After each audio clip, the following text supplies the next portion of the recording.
This is Nepal, September 2025. What started as anger over a 3-day social media ban exploded into the country's deadliest uprising in decades. The Prime Minister resigned. Teenagers in school uniforms stormed parliament and set government buildings ablaze. And there was a vast amount of anger. And then that all changed on Monday itself when armed police started firing into the crowds. Very quickly, a lot of young people died by police bullets, and then there's an entirely new cause for outrage.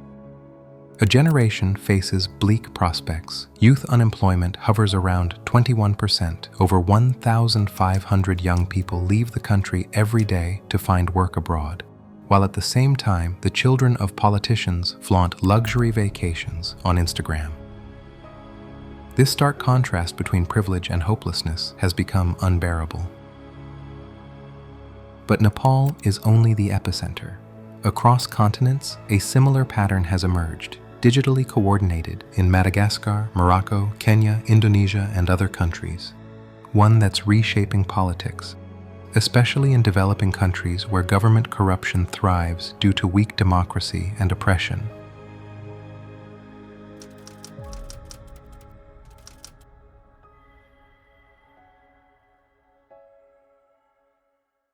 If you were born sometime between 1997 and 2012, you're considered Generation Z, and that's roughly 30% of the world's population, which is nearly 2 billion people. That makes you the largest generation currently alive in some regions. It is the first generation to be raised inside a real-time, globalized information network shaped by necessity as part of a broader process of human adaptation. This is not accidental. It's deeply entwined with the structures of late capitalism and techno-feudalism, which actively benefit from and are designed to maximize profit. And this is the core flaw in capitalism. It disregards the human condition, valuing accumulation above all else. Its logic revolves around capital itself, not the worker, the citizen, or the community. As many economists have noted, this system reduces people to instruments for generating surplus value, while the capital they produce demands endless expansion, regardless of the social or environmental cost. And when that profit grows, it flows only upward. Today, the richest 1% of the global population owns nearly half of the world's wealth.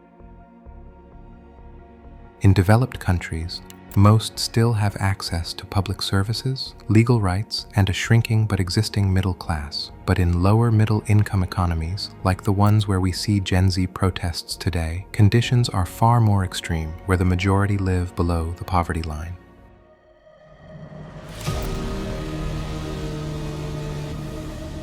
Years of compounding inequality, institutional neglect, and a political class so far removed from the daily struggles of its people that the result is not just discontent, but an eruption of fury.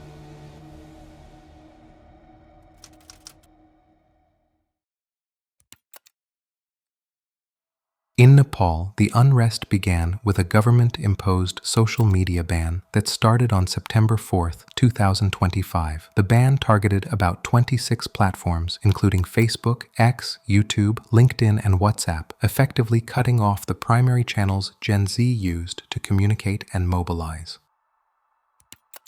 The government claimed it was due to regulatory issues, but according to local activists and digital rights organizations, the ban came just days before student-led demonstrations were expected to escalate, and many believe it was a preemptive strike against youth coordination. With the rising rates of youth unemployment, the digital space had become their form of resistance. But what distinguishes Gen Z's movements is the decentralized nature of their organization. Most of these uprisings are leaderless, and instead of waiting for top-down direction, they form agile, self-organizing collectives online. This self-organized approach also helps evade surveillance and authoritarian control by sidestepping traditional hierarchies.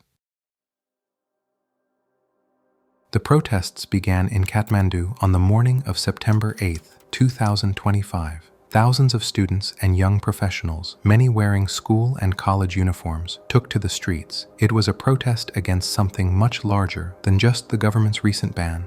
It was a response to decades of corruption, inequality, and a political system dominated by a geriatric elite. The outrage intensified just 2 days earlier after a hit-and-run incident on September 6th involving a minister's vehicle that left an 11-year-old girl injured, an event the Prime Minister dismissed as normal. In response, youth activists, including Sudan Gurung of Hami, Nepal, began calling for mass action online using encrypted apps and VPNs to bypass the blackout.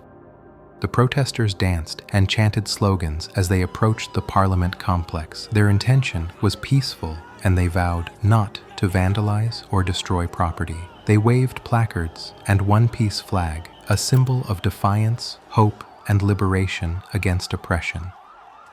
By afternoon, a group of protesters breached the perimeter of Parliament. The police escalated. First came tear gas and water cannons, then rubber bullets, and finally live rounds. By nightfall, 19 protesters were dead, many teenagers, with hundreds injured. Harrowing images and videos of bloodied uniforms, lifeless bodies on the pavement, spread across the internet. The next day, defying curfews and repression, even more people flooded the streets. The movement transformed into something uncontrollable. Government buildings burned, the parliament, the prime minister's office, the Supreme Court, even private homes of political elites. Protesters stormed tax offices, police stations, and luxury hotels linked to corruption. By September 10th, Nepal was paralyzed. The army was deployed. A curfew blanketed Kathmandu. That same day, Prime Minister K.P. Sharma Oli resigned. The death toll had risen to 34. Over 2,000 people were injured. But even with Ali gone, the youth refused to go home. They demanded a complete break from the old system. Then something extraordinary happened. On Discord, in a server called Youths Against Corruption, over 7,000 young Nepalis voted for Sushila Karki, a former Chief Justice known for her anti-corruption stance, to lead a caretaker government. Within 48 hours, the president dissolved parliament under a constitutional clause and appointed Karki as interim prime minister. For the first time, Nepal had a woman as head of government. As of today, the violence has subsided. Despite the painful toll, the movement achieved key immediate goals: restoration of internet freedoms, the fall of unpopular leaders, and the installation of a reform-minded interim regime. The coming months up to the March 2026 elections will be crucial to see if Nepal's youthful energy can translate into lasting political change, or if old forces will reassert themselves once the dust settles. For now, Nepal's young generation has sent a powerful message heard around the world.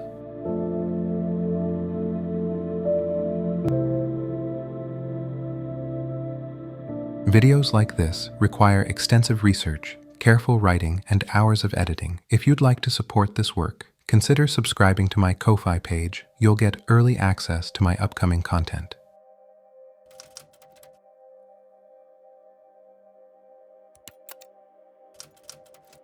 In 2024, the Moroccan government pledged an astronomical $5 billion investment to build stadiums and infrastructure for the 2030 FIFA World Cup. Morocco had been lobbying for years to secure the hosting rights, joining forces with Spain and Portugal to present a joint bid.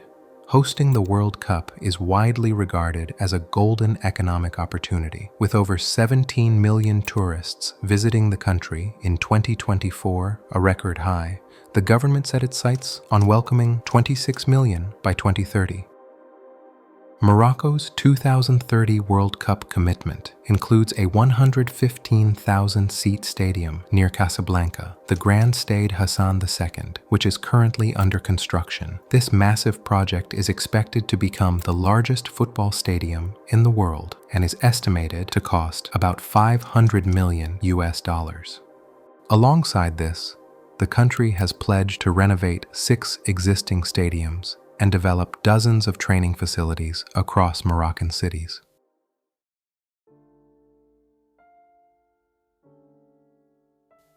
Morocco is also investing heavily in transportation infrastructure, expanding high-speed rail lines, upgrading airports, ports, and road networks. In March 2025, Morocco issued a 2.5 billion Eurobond on the international market. That's essentially a loan that the government will need to repay with interest over time. The African Development Bank also pledged 650 million euros in development financing. But even with that, Morocco still hasn't secured all the funds. The rest is expected to come from public institutions, foreign development loans, domestic borrowing, and public-private partnerships. In other words, Moroccan taxpayers, state institutions, and future debt will ultimately foot the bill. The government defends this massive spending as a forward-looking investment, promising it will boost tourism, create jobs, and leave behind lasting infrastructure. But Morocco is not Spain or Portugal. Unlike its European co-hosts, Morocco lacks the foundational public services and social safety nets to support its own population. Millions of Moroccans still struggle with crumbling hospitals, overcrowded classrooms, and a stagnant job market. One of the main reasons the protests began was the tragic deaths of 8 Moroccan women during cesarean sections in the space of 10 days in August at Hassan II Hospital in Agadir, which has since been nicknamed the Hospital of Death. Moroccan youth are becoming more aware of the small ruling class that has monopolized economic opportunities. Prime Minister Aziz Akanouch, for example, is not only the head of government, but also the billionaire owner of Aqua Group, a conglomerate with stakes in fuel, construction, and real estate. Industries poised to profit directly from World Cup infrastructure contracts. Almada, the far larger royal holding company, controlled by the monarchy, owns vast assets across cement, hospitality, and banking. Though the nation has a constitution and parliament, real authority rests with the king, who chairs the Council of Ministers, oversees major policy decisions, and holds final say on matters of national interest. Inspired by what Gen Z in Nepal achieved, Morocco's youth mobilized under similar circumstances, operating under the name Gen Z 212, a decentralized movement named after Morocco's country code.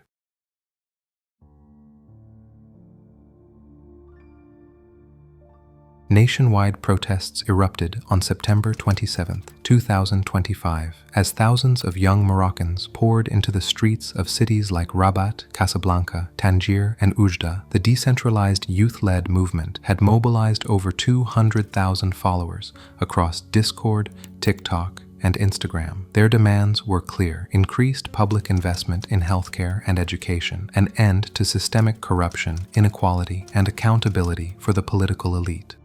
The first few days of demonstrations, including the weekend of September 27th to 28th, remained largely peaceful, but by the fourth day, tensions began to escalate. Security forces swiftly declared the demonstrations unauthorized and began dispersing them with batons, tear gas, water cannons, and in some cases, live ammunition.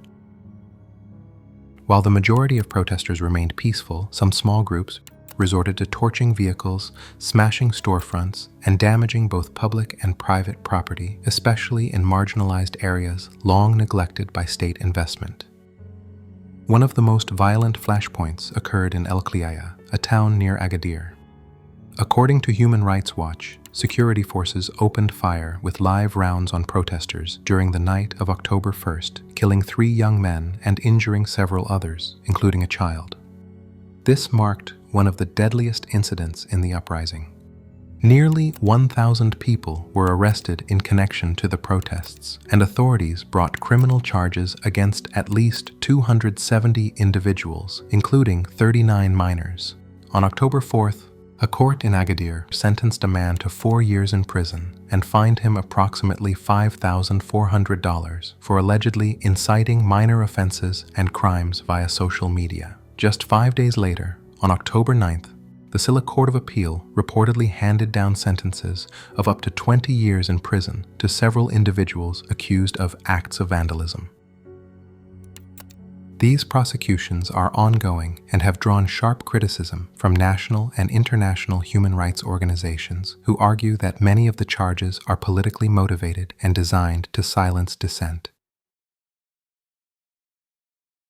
Facing public pressure, Prime Minister Akanouch stated his willingness to engage in dialogue. Gen Z 212 issued a manifesto demanding healthcare reform, anti-corruption trials, and the Prime Minister's resignation. On October 10th, the long-awaited King Mohammed VI addressed Parliament, said that creating jobs for young people and the concrete improvement of the education and health sectors were priorities, but did not once address or mention the youth protests or what measures the government would take to achieve these goals. The 2011 protests that ignited during the Arab Spring led to the drafting of a new constitution which guarantees citizens the right to health care, social protection, education, decent housing, and work. Yet more than a decade later, many of these promises remain largely unfulfilled. If you want to know more about the 2011 protests further, my last video includes a detailed look at this topic.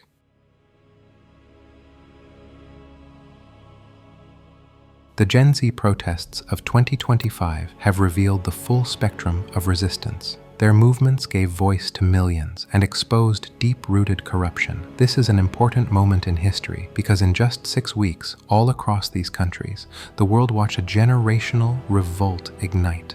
Not led by politicians, not shaped by ideology, but by a common frustration and clear message. In Madagascar, the protests erupted after leaked government documents revealed plans to privatize key water sources.